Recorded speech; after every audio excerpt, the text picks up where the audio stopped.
Good morning everyone, welcome back to my channel. आज के इस व्लॉग में मैं आपको कुछ नया कंटेंट बना के दिखा रही हूँ। वो ये है कि आज है शिक्षक दिवस और आज इस शिक्षक दिवस के अवसर पर मैं आपकी मुलाकात एक ऐसे शिक्षक से करवाने जा रही हूँ जो लगभग 32 वर्षों से अपना सेवा काल के पश्चात 1 वर्ष पहले ही रिटायर हुए हैं। शिक्षा जगत में आपके सामने इनके अनुभवों को लाने जा रही हूँ। अभी मैंने इनसे कुछ प्रश्न पूछने के लिए तैयार किए। वो अभी प्रश्नों का सिलसिला शुरू करते हैं। गाइज, ये है ताऊ और इनसे मैंने कुछ प्रश्न पूछने के लिए तैयार किया। तो ताऊ, आप तैयार हो इन प्रश्नों का जवाब देने के लिए? बिल्कुल तैयार हूँ। अब शुरू करते हैं। ताऊ से मेरा पहला प्रश्न ये है कि शिक्षक दिवस क्यों मनाया जाता है ताऊ? शिक्षक दिवस हर वर्ष हम शिक्षकों के सम्मान के लिए मनाते हैं और ये परंपरा शुरू हुई जब डॉक्टर राधाकृष्णन के जन्म दिवस पर उनके कुछ मित्र और उनके स्टूडेंट उनसे मिलने आए तो उन्होंने उन्हें जन्मदिन की मुबारकबाद दी। तो डॉक्टर राधाकृष्णन ने उनको कहा कि अच्छा होगा कि यदि आप मेरे जन्मदिन को शिक्षक दिवस के रूप में मनाएं। तब से ये परंपरा जो है शुरू हुई है शिक्षक दिवस मनाने की। और सबसे पहले 5 सितंबर 1962 में वो शिक्षक दिवस मनाया गया था। हमारे देश में 5 सितंबर को ये शिक्षक दिवस मनाया जाता है, लेकिन ये अगर हम विश्व की बात करें तो 5 अक्टूबर को जो है पूरे संसार में शिक्षक दिवस मनाया जाता है।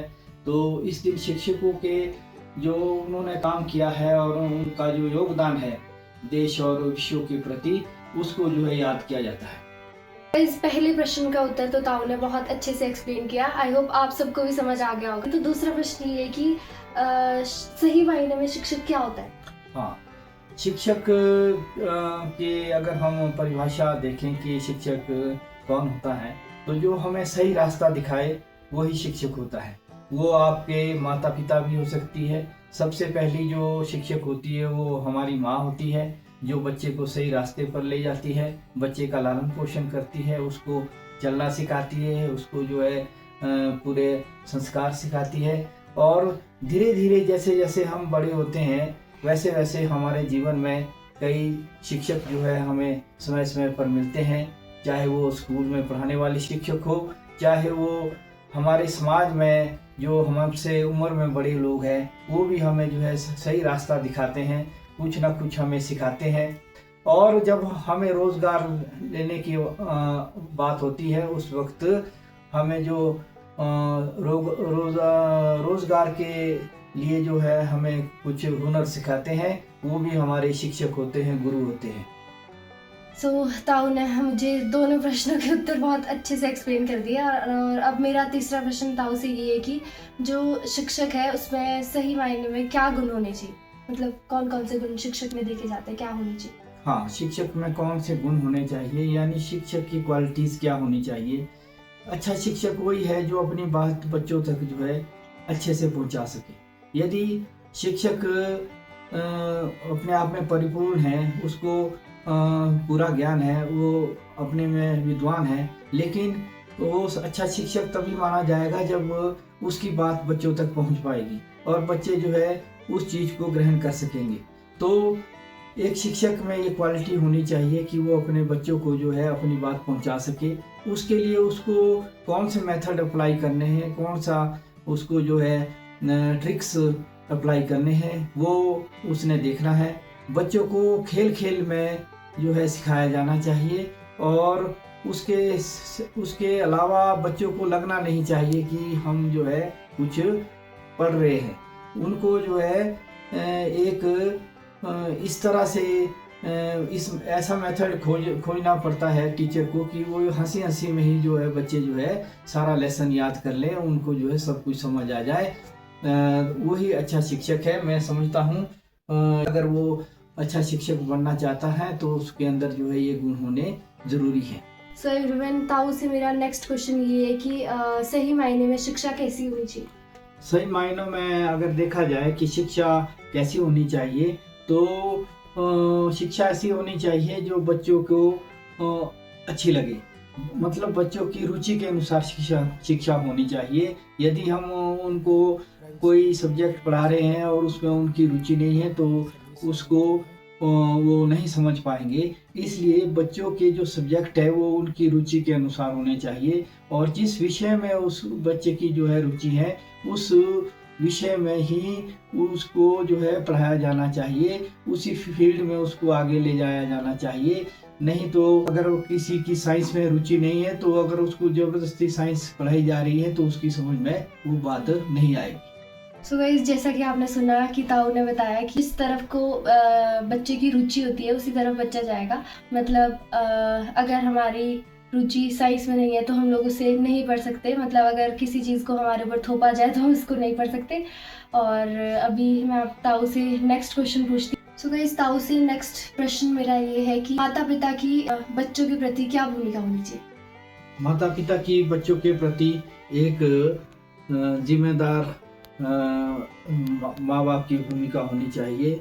वो जो है एक मार्गदर्शक बन सकते हैं बच्चों के, और वो एक सलाहकार बन सकते हैं बच्चों के, और समय समय पर जो है जो बच्चे उनकी सुविधा चाहते हैं वो सुविधा वो प्रदान कर सकते हैं। और जिस तरह एक बड़ा समुंदर होता है उसमें एक लाइट हाउस होता है।